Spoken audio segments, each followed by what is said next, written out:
వానరులందరినీ దక్షిణ దిక్కునికి పంపిన తర్వాత సుగ్రీవుడు మేఘముతో సమానుడైన సుషేణునితో ఇట్లా అన్నాడు. సుగ్రీవుడు తారకు తండ్రి, తనకు మామగారు అయిన భయంకరమైన పరాక్రమము గల సుషేణుని దగ్గరకు వెళ్ళి చేతులు జోడించి నమస్కరించి పలికాడు. మరీచ మహర్షి కుమారుడు, సూర్యులైన వానర శ్రేష్ఠులతో కూడినవాడు, మహేంద్రునితోనూ గరుత్మంతునితోనూ సమానమైన కాంతి గలవాడు, బుద్ధి పరాక్రమములతో కూడినవాడు అయిన అర్చిష్మంతుడనే వానరుని మరీచ మహర్షి పుత్రులు మహాబలశాలులైన అర్చిమాల్యులను అతని తమ్ములైన సమస్త వానరులను పశ్చిమ దిక్కుకు పంపాడు. ఓ వానర శ్రేష్ఠులారా, మీరు 2,00,000 వానరులతో కలిసి వెళ్ళి సీత కొరకు వెతకండి. సుషేణుడు మీకు నాయకుడుగా ఉంటాడు. ఓ వానర శ్రేష్ఠులారా, సౌరాష్ట్ర, బాహిలీక, చంద్ర, చిత్ర దేశములను, విశాలములు సుందరములు అయిన గ్రామములను, విశాలములైన నగరములను, పున్నాగ వనమును, వకుల వృక్షములతోనూ ఉద్దాల వృక్షములతోనూ నిండిన మధ్య దేశమును, కేతక వనములను వెతకండి.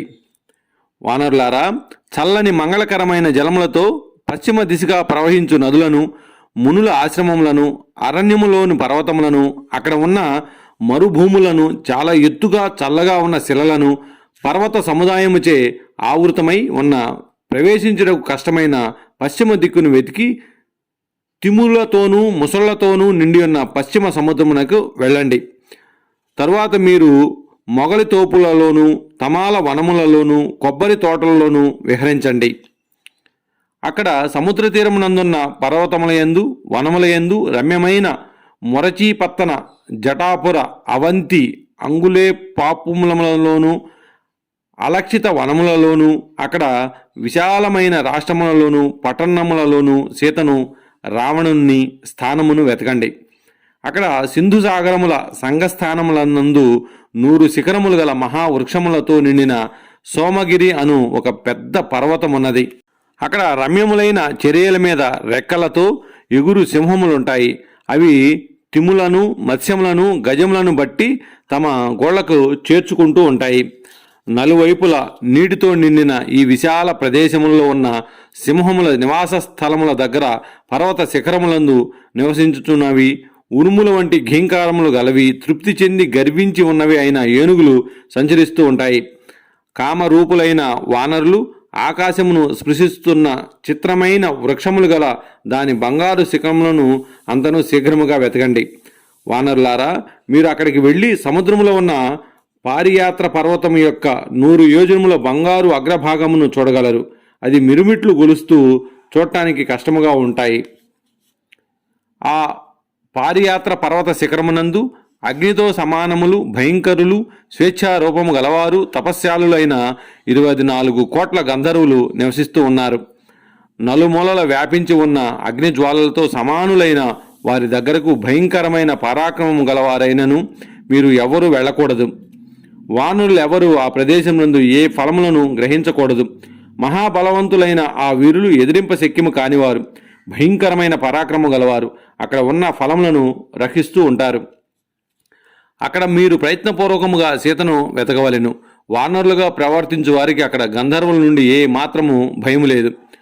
ఓ వానరులారా, అక్కడ వైదూర్యమణి వంటి కాంతిగల వజ్రము ఆకారములో నున్న 100 యోజనములు ఎత్తుగల వజ్రమను శోభాయుక్తమైన పర్వత ఉన్నది. అది అనేక విధములైన వృక్షములతోనూ లతలతోనూ నిండి ఉన్నది. దాని గుహలను ప్రయత్నపూర్వకంగా అన్వేషించవలెను. సముద్రము 4వ వంతు భాగములో చక్రవంతమను పర్వతమున్నది. దాని మీద విశ్వకర్మ 1000 అంచులు గల చక్రమును నిర్మించాడు.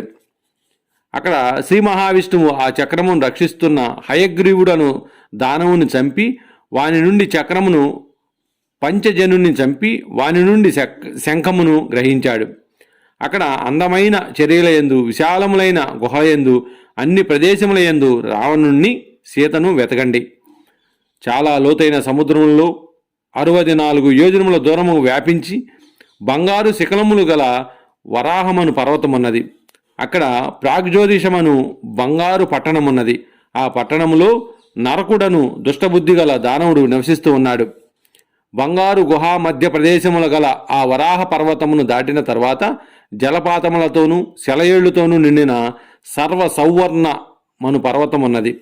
గజములు, వరాహములు, సింహములు, పెద్ద పులులు ఆ పర్వతమునకు అభిముఖముగా నలువైపులా నిలిచి ప్రతిధ్వని చేత గర్వించినవై ఎల్లప్పుడూ గర్జిస్తూ ఉంటాయి. అక్కడ మేఘమను పర్వతం ఉన్నది. దానిపైననే ఆకుపచ్చని గుర్రములు గలవాడు, శ్రీమంతుడు, పాకాసురుని సంహరించినవాడు అయిన మహేంద్రునకు దేవతలు రాజ్యాభిషేకం చేశారు. మీరు మహేంద్రుడు పాలిస్తున్న ఆ మేఘపర్వతము దాటి 60,000 బంగారు పర్వతములకు వెళ్ళండి. అన్ని వైపుల ఆ పర్వతములు బాలసూర్యుని వంటి కాంతితో ప్రకాశిస్తూ ఉంటాయి. బాగా పుష్పించిన బంగారు వృక్షములతో శోభిస్తూ ఉంటాయి. ఆ పర్వతముల మధ్య పర్వతరాజైన మేరు పర్వతమును ఉత్తమమైన పర్వతమున్నది. పూర్వము సూర్యుడు ప్రసన్నుడై ఆ పర్వతమునకు వరమును ఇచ్చాడు. సూర్యుడు మేరు పర్వతముతో ఇట్లు చెప్పాడు: నీ మీద ఉన్న ప్రతి వస్తువు నా అనుగ్రహం వలన రాత్రింబవళ్ళు బంగారు వర్ణము గలది అగును. నీపై నివసించు దేవ గంధర్వ దానవుల వర్ణము ఎర్రగాను బంగారు వర్ణము వలనే ఉండును. విశ్వదేవతలు, అష్టవస్తువులు, సప్త మరుత్తులు, ఇతర దేవతలు పశ్చిమ సంధ్యా సమయం నందు ఉత్తమ పర్వతమైన ఆ మేరువును చేరి సూర్యుని సేవిస్తారు. సూర్యుడు వారి చేత పూజింపబడి సకల ప్రాణులకు కనబడుకుండునట్లు అస్త్రాదికి వెళ్ళును. సూర్యుడు ఆ మేరువు నుండి 10,000 యోజనముల దూరములలో ఉన్న ఆ అస్త్రాదిని అర్ధముహూర్త కాలములో శీఘ్రముగా చేరుకుంటాడు.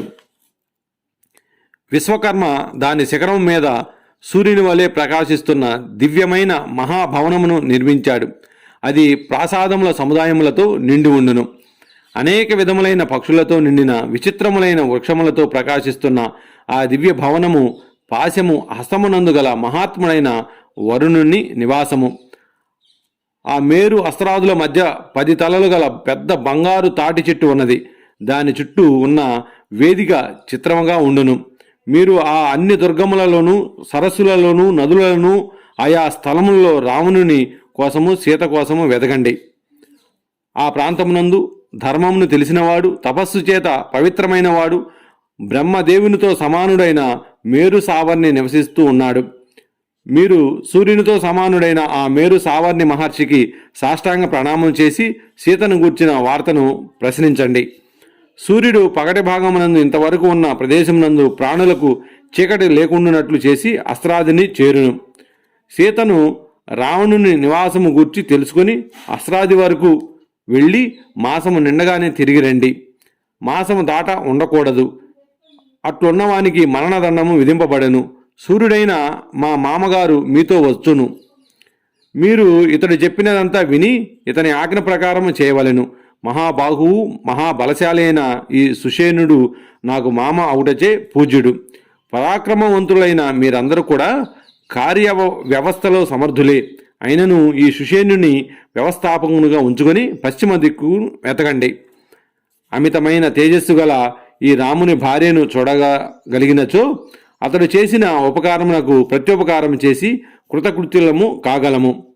నేను చెప్పినది కాక ఈ కార్యమునకు లాభకరమైన ఇతరమైన ఏదైనా ఉన్నచో దేశకాల ప్రయోజనములకు అనుగుణంగా మీరే నిర్ణయించి ఆ కార్యమును చేయండి.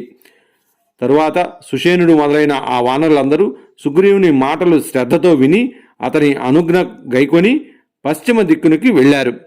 వాల్మీకి మహర్షి విరచితమై ఆది కావ్యమైన శ్రీమద్ రామాయణము నందలి 42వ సర్గ సమాప్తము.